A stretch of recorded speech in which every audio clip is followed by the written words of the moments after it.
Circuit bleu, côté culture, sur France Bleu Maine, Sophie Elie. C'est la première fois que l'Académie des Molières, qui récompense le théâtre français, accorde le double prix de meilleur auteur et meilleur comédien. C'était en 2019 pour Benoît Solès, qui a écrit et qui interprète La Machine de Turing, l'histoire dramatique et poignante du mathématicien anglais Alan Turing, fondateur des bases de l'informatique, poursuivi en raison de son homosexualité. Meilleur spectacle du théâtre privé aussi, meilleure mise en scène, 4 Molières en tout pour La Machine de Turing, que nous pourrons découvrir samedi soir au chapiteau de l'Entracte à Sablé, et dont nous allons parler ce matin sur France Bleu Maine. Circuit bleu, côté culture, jusqu'à 9h30 sur France Bleu Maine. Avec Benoît Solès, auteur et comédien de La Machine de Turing, qui est avec nous. Bonjour Benoît. Bonjour. Racontez-nous comment est né ce projet de La Machine de Turing. Tout est parti vers les années 2008-2009. Pour se replacer dans le contexte, Turing était encore à l'époque largement oublié. Il tombait dans les oubliettes de l'histoire et le fameux film Imitation Game, le jeu de l'imitation français n'était pas sorti, Turing n'était pas réhabilité. Donc moi je tombe sur lui un peu par hasard. Turing dirait qu'il n'y a pas de hasard, mais en surfant sur Internet, sur des histoires de symbolique de la pomme, je faisais des recherches autour de la pomme, Newton, Blanche-Neige, Adam et Ève, le logo d'Apple. Et le logo d'Apple précisément renvoyait à un personnage, un certain Alan Turing, un mathématicien un peu obscur qui aurait décodé un code secret des nazis pendant la Seconde Guerre mondiale, ce qui nous aurait permis de gagner la guerre. C'est quand même pas rien, je me dis c'est bizarre que le type soit pas plus connu. Mais en plus de ça, on le donne dans cet article comme étant le théoricien de l'informatique. Et en plus, j'apprends qu'il était le pauvre, un personnage qui avait pas mal souffert parce que non seulement il n'avait pas été récompensé de ses bons et loyaux services pendant la guerre, mais en plus on l'a condamné parce qu'il était homosexuel et sa fin a été un suicide en croquant une pomme. Tiens, la pomme trempée dans du cyanure. En hommage peut-être à Blanche-Neige, personnage qu'il adorait. On peut dire quand même un personnage incroyable, un destin incroyable. Et j'ai voulu en savoir plus, mais d'une certaine façon, en lisant cet article un peu par hasard, j'ai su instantanément que je voudrais participer à la réhabilitation de Turing. Et j'ai su aussi, ça c'est le côté un peu citoyen, le côté un peu militant, et j'ai su aussi, d'une façon un peu plus intime, que j'avais trouvé là sans doute un personnage que j'avais envie de jouer, d'incarner, que je sentais, et que j'écrirais une pièce sur lui. Une vraie rencontre, on va dire, même si le personnage n'est plus là, ce qu'on appelle une rencontre artistique et humaine en même temps, j'ai l'impression à vous écouter, Benoît. Je voudrais pas paraître présomptueux en disant que je l'ai rencontré. Tout le monde peut-être peut le faire en lisant ses écrits ou en cherchant des choses sur sa vie. Ce qui est certain, c'est que en lisant une biographie extraordinaire sur sa vie, d'abord j'ai découvert que des traces il y en avait, et que le processus de réhabilitation était enclenché, notamment à travers une pétition lancée en Angleterre, et que je ne serais, moi aussi, qu'un modeste contributeur à sa réhabilitation. Mais je dois dire, pour répondre à votre question, que oui, en le jouant, j'ai ressenti comme une rencontre. Quand on est comédien, on joue des personnages très très différents, parfois proches de vous, parfois très éloignés, et certains sont durs à atteindre, à trouver, comme on dit dans notre jargon, et d'autres, pour des raisons évidentes ou mystérieuses, sont tout d'un coup comme familiers, comme une vie antérieure qui résonne encore en nous. C'est-à-dire qu'ils servent vos qualités et même vos défauts servent ce personnage. C'est ce qui m'est arrivé avec Turing. Les gens, d'ailleurs, dès la première représentation, disaient « tu ne le joues pas, tu l'es ». Ce qui d'ailleurs était éminemment paradoxal, puisque c'est exactement le contraire. Je ne suis pas lui, je le joue. Mais les gens disent on a le sentiment inverse. C'est comme cette histoire d'être dans la peau du personnage.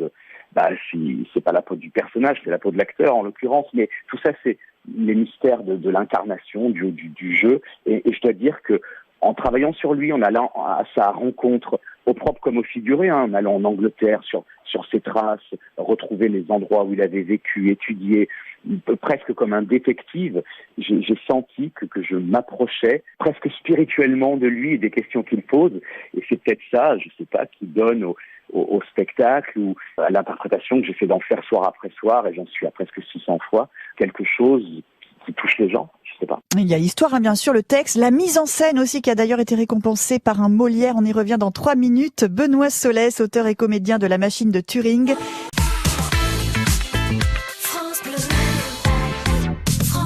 La machine de Turing, c'est le spectacle aux 4 Molières en 2019. Meilleur auteur et meilleur comédien pour vous, Benoît Solès. Meilleur spectacle de théâtre privé et meilleure mise en scène. Alors parlons-en justement de cette mise en scène, Benoît, que l'on pourra admirer samedi soir au chapiteau de l'Entracte à Sablé. Alors, c'est Tristan Petit-Girard, qui est mon ami et complice de toujours, de plusieurs spectacles déjà, à qui j'ai immédiatement pensé. Et la pièce est écrite comme une espèce d'équation émotionnelle de Turing, c'est-à-dire que il est chez lui, il va croquer sa pomme, c'est-à-dire aller voir ce qui se passe dans un autre monde. Et avant ça, il revisite un peu sa vie, les éléments marquants de sa vie. Donc la pièce est construite en séquences, en flashback, tout en étant liée par une narration. Et finalement, avec Tristan, on a créé, même dans le décor, un décor un peu protéiforme, c'est-à-dire qui sont tous les lieux en même temps, avec de la vidéo, des images, des musiques qui font qu'on est entraîné comme dans un film.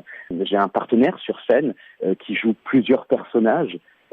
C'était une contrainte voulue un peu au départ par le Festival d'Avignon et des contraintes financières liées à un festival, mais ça a aussi un sens parce que finalement on est dans la tête de Turing et c'est comme une mécanique comme ça qui se déroule et je crois que la mise en scène, la musique, les vidéos, tout concourt à créer une ambiance belle, harmonieuse, qui nous permet d'aller par la porte historique, Seconde Guerre mondiale, par la porte scientifique, sur toutes ces réflexions sur les machines pensantes que Turing a inventées, qui étaient de fait les premiers ordinateurs, et puis sur toute cette entrée un peu plus intime sur des sujets sociétaux comme la place des gens différents dans notre monde.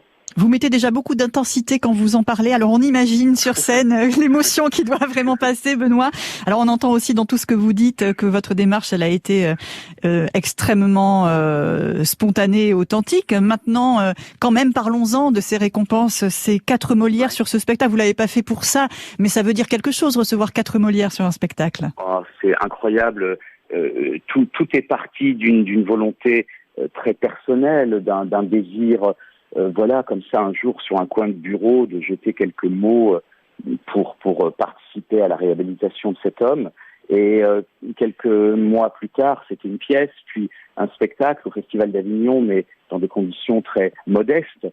Et puis, c'est devenu un spectacle qui a rencontré le public d'une façon assez incroyable, qu'on n'arrive pas vraiment à analyser d'ailleurs, et qui s'est retrouvé à Paris, au Théâtre Michel, dans un théâtre de 400 places qui s'est rempli soir après soir, et la presse est venue, le public est venu, on a eu 4 nominations, meilleur spectacle, meilleure mise en scène, meilleur acteur, meilleur auteur, on les a gagnés toutes les 4. On s'est déjà dit que cette aventure nous avait emmené très très au-delà de tout ce dont on n'avait même pas rêvé, en fait, même pas osé rêver, et ça continue parce qu'aujourd'hui la pièce se joue dans une quinzaine de pays dans le monde, traduite dans d'autres mises en scène, parfois même très différente de la nôtre, et c'est d'ailleurs assez amusant. Aujourd'hui, le texte a été réédité dans les classiques Nathan, c'est-à-dire qu'elle est étudiée dans les collèges et les lycées. Et donc, voilà, cette aventure autour de la pièce ne cesse de me surprendre à l'image de Turing, finalement, parce que, pour répondre à votre question, les récompenses, c'est merveilleux. C'est vrai que ça récompense notre travail, notre acharnement depuis des années à faire ce métier qui n'est pas toujours simple. Les gens ont récompensé, je crois, le côté artisan qu'on a eu avec Tristan et la réussite peut-être de ce spectacle. Mais au-delà de tout ça, c'est la vie de Turing qui frappe. C'est les raisons profondes et belles, je crois, qui nous ont poussés à monter ce spectacle, que les gens relèvent, je crois. Au final, à la fin de tout, c'est Turing qui est devant, sa vie, son œuvre, son drame. C'est sans doute ça... en premier, que les récompenses et que le succès incroyable de cette pièce veut montrer, et c'est bien. La machine de Turing 2 et avec Benoît Solès, le spectacle aux 4 Molières nous attend samedi à 20h30 à Sablé-sur-Sarthe. C'était un grand plaisir d'en discuter avec vous. Merci beaucoup Benoît Solès. Merci, à bientôt, au revoir.